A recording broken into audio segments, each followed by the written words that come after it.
Like Kevin said, my name is Ethan Fisher. This is my wife, Michelle. And this is actually our last whole day in America. Tomorrow we'll be going back to Japan. So we need to practice our Japanese a little bit. So if you want to practice with us this morning, real easy. So in Japan, the way you say good morning is a state in America. You say Ohayo. So real easy. Ohayo. All right. Hey, you're great. Well, you guys know Japanese already. I was going to say also today, I think that it would be helpful if you all, instead of just, I don't know if you guys usually say Pastor Jeremy, is that, but instead Miller Sensei, we expect you to call him Sensei today, okay?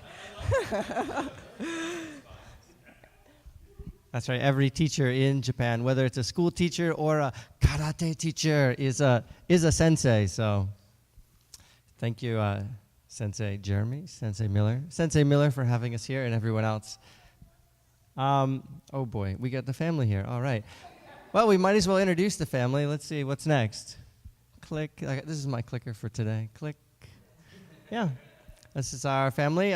Michelle, Ethan. This is Nathan, and Aiden, and Benjamin's here also. There's Nathan and his preschool. Nathan goes to preschool, public preschool in Japan. Actually, a private preschool. Sorry. Click. Okay. Aiden and click again. Did I miss Benjamin? Was he in the beginning? There's Benjamin. He's our sushi fan in the family. But our story, even though we're in Japan now, our story actually started here in New Hampshire. My wife and I were basically one white picket fence away from living the American dream. Like Kevin said, I worked at Liberty Mutual, and we had just bought a home recently after being married. But we didn't feel content in that life. We felt the most joy, and careful boys. We felt the most joy when we were working with the youth group and loving the kids that came through our church each day. But we really felt like they needed more than just our weekends or our Friday evenings. So we felt God calling us into full-time ministry. And as we began praying about full-time ministry, some people encouraged us to consider missions. And we thought, missions, that's for those really perfect Christians that got it all together, that have it all figured out. And the more we began praying about it, the more we realized that God is really looking for someone who's willing to follow him, willing to obey him wherever he leads them. And I won't go into you can ask me later, but Japan came into our hearts. And as we began studying and learning about Japan and the spiritual need there, we really felt convicted that God was calling us to Japan. Click.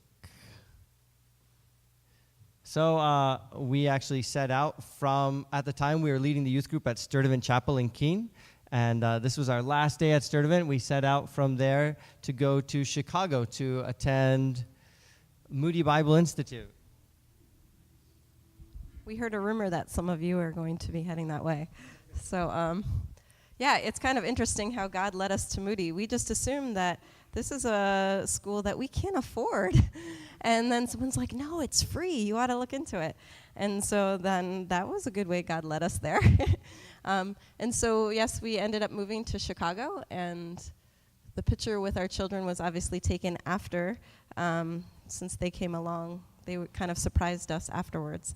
But while we were in Chicago, we were looking for a Japanese congregation to worship with, since that was our heart to end up in Japan.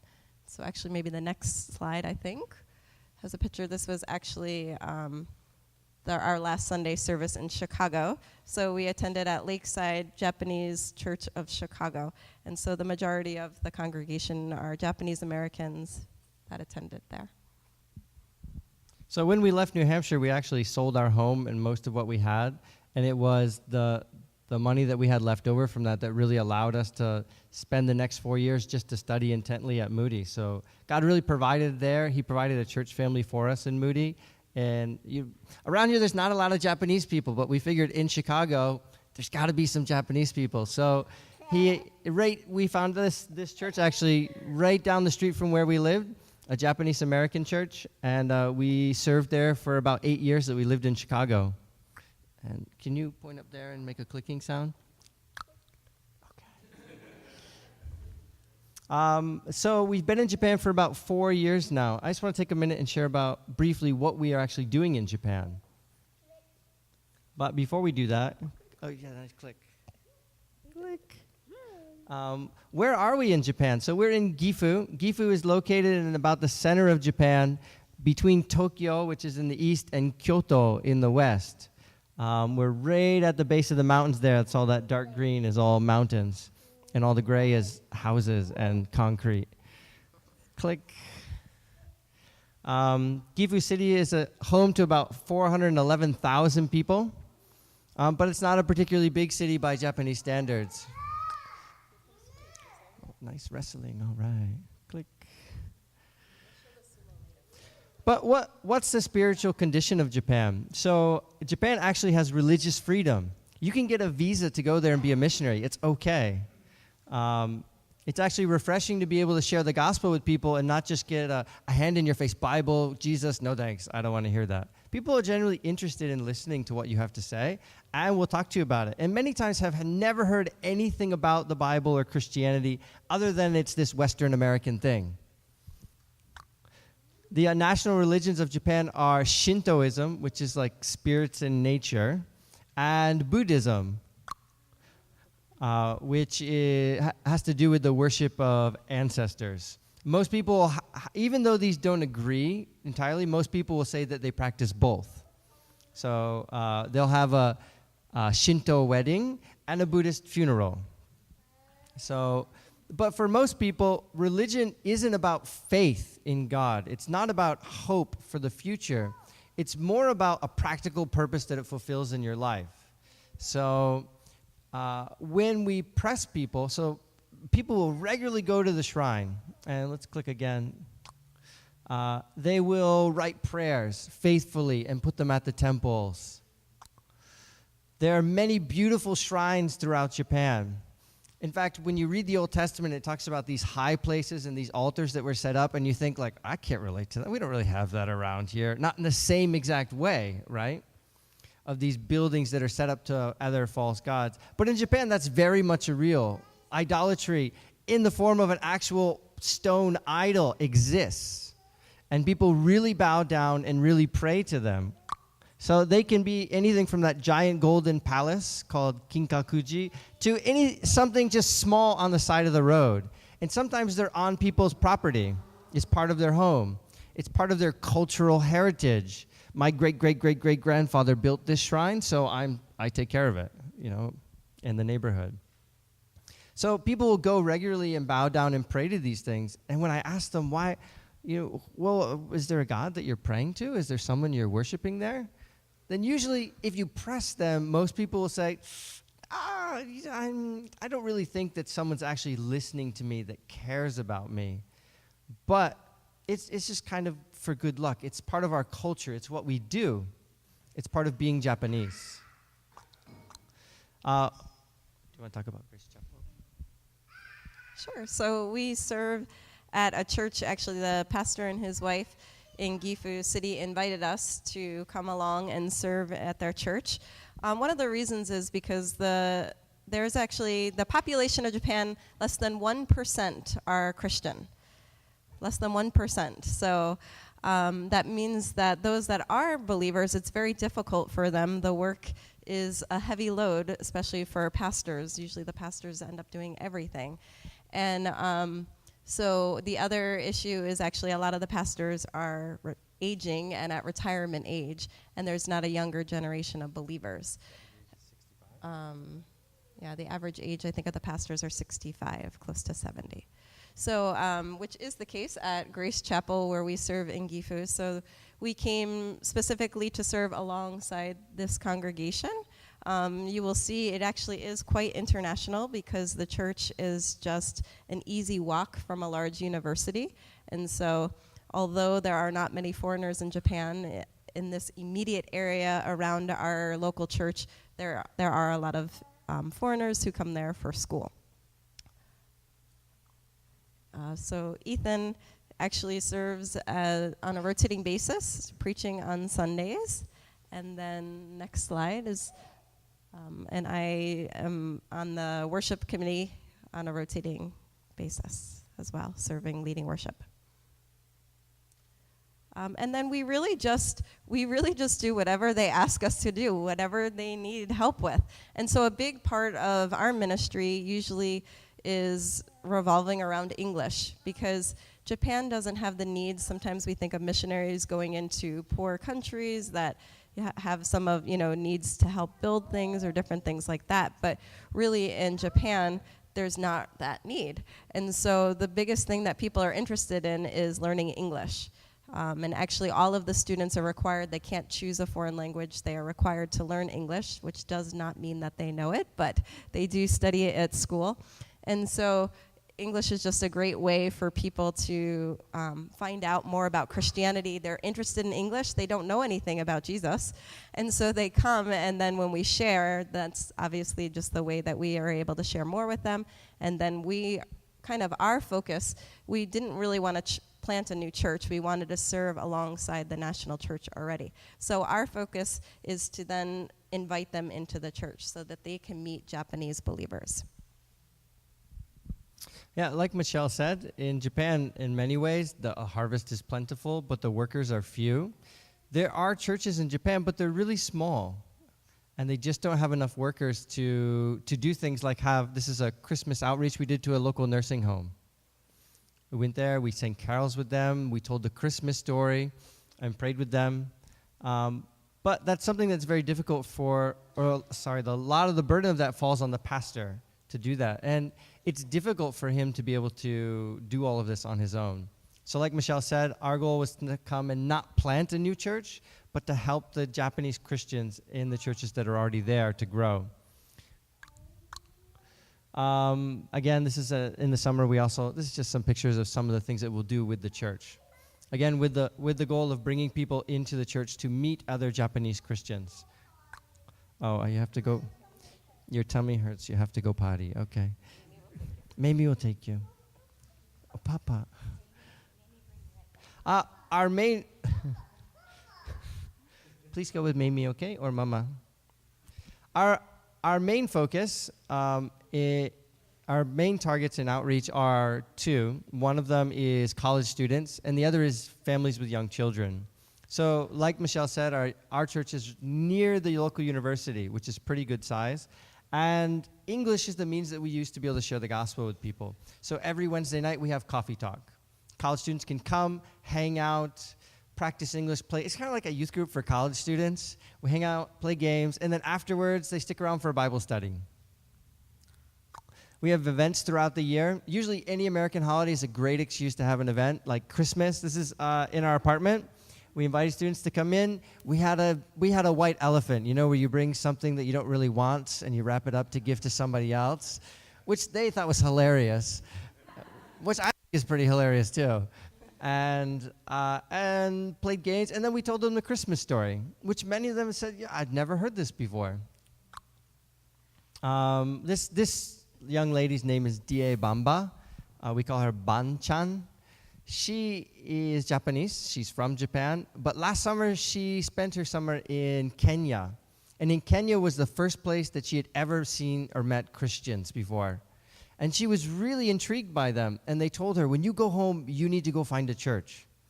So she ended up coming to our church. She started first by coming to our English outreach because she wanted to practice English. And then she found out, this is a church. Can I come here on Sunday? Yeah, come on back. So she started coming on Sundays. She comes to our events regularly. She's not a believer, but she's very, very interested in learning more about Christ, about the Bible. So for her and other students like her, on Sundays we have a Bible study. So on Sunday afternoons, after church, we make a meal and invite students to come into our home. We serve them food, usually something American that they think is kind of cool or interesting, or like spaghetti. That's not really, is that American? Or tacos, is that American? Is that American? And then we open the Bible together in the afternoon and go a little deeper with those students that are interested. Other Bible studies. And then throughout the week, we also have individual Bible studies. And so this is a picture of Yoon. She was a young lady I met about a year after we were in Japan. And she actually was already a believer, but it wasn't until we had studied together for about 6 months that she said, you know what, I realized I don't need to worry about the Buddhist traditions anymore. They're false. I don't need to continue with that anymore. And she now, just about 2 years ago, moved a bit of a distance away from us, but I do continue to meet with her through the internet, and we do Bible study about once a week. Another lady that we want to share briefly about. So some of you, I'm not sure whether you know or not, but I actually work full-time in the public school teaching English to help supplement our income so that we're able to live in Japan and do what we're doing, kind of like tent making, Paul did in a way. But because of that, I'm in the schools and in the Board of Education a lot. And this lady's name is Masako, and I met her working in the Board of Education. And she was interested in English. So Ethan invited her to our Coffee Talk English Outreach Ministry. She attended for about a year. And then after one of our meetings, she said to me, and literally her motion was, Michelle, like I believe and I want to take that step, but I'm Japanese, so I can't. Like, we just can't do it. And like, I really want to accept Jesus, but my husband's going to think I'm strange. And then I'm going to have to try to tell my mom, but I can't. And that was like, literally, she was moving back and forth like this physically, which is, I mean, Japanese are very much straight. We don't really move when we talk. So, and then, I prayed with her and I said, look, this is a decision you need to make, and you just need to decide if you are going to accept Christ or not. And then I guess this is right before Christmas, and she had in her mind that on Christmas Day, which is not really celebrated in Japan, Ethan has to go to work, my boys go to school on Christmas. So anyway, she said on Christmas Day I had to make a decision, and I decided to follow Jesus. And I even told my husband, and he wasn't scared. She has been trying to work up the courage to share more with her husband. Her husband is the oldest in his family, which means he has the obligation to carry on the ancestral worship. So at first she told me he can't become a Christian, was her response, but as we continue to study, she realizes he can. He doesn't need to continue worshiping the ancestors.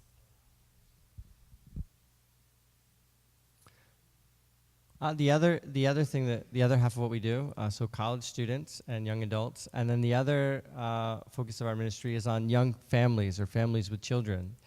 We have 3 boys. Benjamin goes to the public school system, so it's all Japanese. His Japanese is great. If you know some Japanese, go ahead and talk to him. Ohayo, Benjamin. Nathan is in preschool, all Japanese. And Aiden is at home. He doesn't go out yet. But because of that, we spend a lot of time at the park. We spend a lot of time doing school functions. So we see a lot of families at a similar stage of life. And it's a chance for us to get to know them and to make relationships with them. I don't know what picture's next. So what we usually use is American holidays, because again, they are interested in English and American culture. And so this was actually, we have an annual Easter party. And so this year we had 40 people attend in our apartment. And so the woman that lives below us, she was thrilled to have 40 children above her. And then afterwards, we did move the party out to the park. And it was just an opportunity that, of course, there's other people already at the park as well. And so we were able to hand out Bibles, share more of the gospel with them, and share, of course, the Easter story. And so 7 of the families that attended that had never heard about Jesus before. It was the first time they ever heard his name. And so, again, meeting families is kind of easy for us. And this is a family you might notice, because I know that you have Awana here, that their older daughter is wearing an Awana vest. There actually is a church in our city that does Awana, and so our boys also attend the Awana program. So we're just thrilled that they're able to do that in Japanese, of course. And then another family, Aiden helps us to meet new people, our youngest. I was walking one day and a woman was shouting to me, Aiden, no, Kasan. She's saying, Aiden's mom to me. And she goes, sorry, I know that's a little strange, but I met your son at the park. He was playing with my son the other day. And I'd really like to get to know you. And so now her and I walk once a week together. And I'm able to share with her from Scripture when she just voices concerns about child rearing and things like that. So if you can be continuing to pray for her. Her name is Die.